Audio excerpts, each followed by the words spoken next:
এটার দাম 10,000 টাকা আর এটার দাম মাত্র 50 টাকা। তো চলো এটা লাগাবো, কে বলতে পারবে কোনটার দাম বেশি আর কোনটার দাম কম, আর যে সঠিক বলতে পারবে তাকে 10,000 টাকা দিব। চলো। হ্যাপি হোলি ভাইয়া, হ্যাপি হোলি।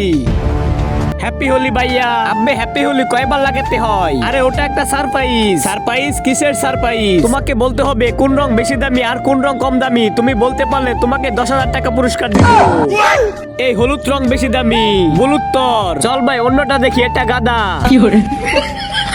হ্যাপি হোলি ভাইয়া, হ্যাপি দিওয়ালি। হ্যাঁ হ্যাপি হোলি, হ্যাপি দিওয়ালি। আরে ভাইয়া হোলি হোলি, আচ্ছা বাদ দাও, বলো কোন রঙের দাম বেশি? হ্যাঁ পুলি পিঠা। আরে সালা এগুলো পিঠা না। আরে ভাই চলে যা চলে যা। আরে এটা পাগল, আমার পিঠা। হ্যাপি হোলি ভাইয়া, পুরা হোলি ভাইয়া। আরে ভাইয়া তুমি বলো এখানে কোন রঙের দাম বেশি বলো। তার আগে আজকে দেখবো তুমি কি মন্দির ঘরটিকে বেশি ভালোবেসে থাকো নাকি আল্লাহর ঘরটিকে বেশি ভালোবেসে থাকো। যদি তুমি আল্লাহর ঘরটিকে বেশি ভালোবেসে থাকো তাহলে এই ভিডিওতে একটা লাইক দিয়ে চ্যানেলটি সাবস্ক্রাইব করে দিবে। আর যদি মন্দির ঘরটিকে ভালোবেসে থাকো তাহলে কিচ্ছু করার দরকার নেই, আর কমেন্টে লিখে দাও আই লাভ ইউ আল্লাহ। এটা হলো একেবারে হোলি।